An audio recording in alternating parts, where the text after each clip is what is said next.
So this is the pond, a bit clearer.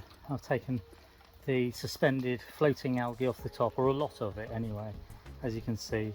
So the plants will grow better, the fish will have more oxygen in the water, and it just looks clearer.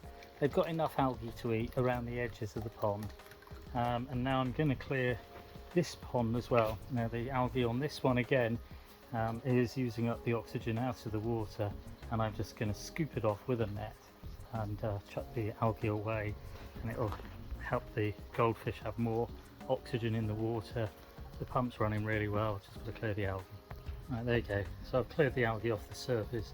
I'm going to take a bit of the pond weed out of this pond as well, because it's so full.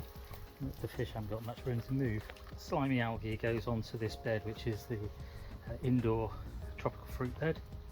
So the water in the white cloud minnow carnivorous plant pond looks a bit murky, but I've just cleared the algae out of that as well.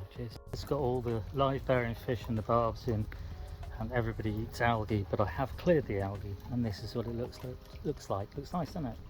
Oh, and that floating plant there, it's called Salvinia. Cogsy told me that. If you like black and white photos of really cool things, then you should go and have a look at his page. He does some really good stuff. Anyway, thank you, Cogsy. Then I've got floating red router, and this is the original plant, and it's produced all these babies, and this is giant water lettuce. There's also a dwarf water lettuce in here as well, and floating Amazon frog bit.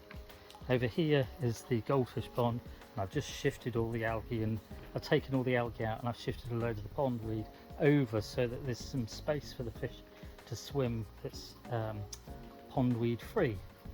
And over here is the white cloud minnow carnivorous plant pond, and again I've cleared the algae out. I've moved the pondweed over a bit as well, and so the fish have got plenty of room to swim, and whilst the sun's out, everything pumps, and the air pumps and all that, and when the sun goes in like this, it doesn't, obviously.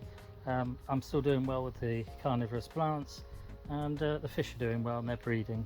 And then over here is the cherry shrimp, as I've shown you before, and this has got lots of floating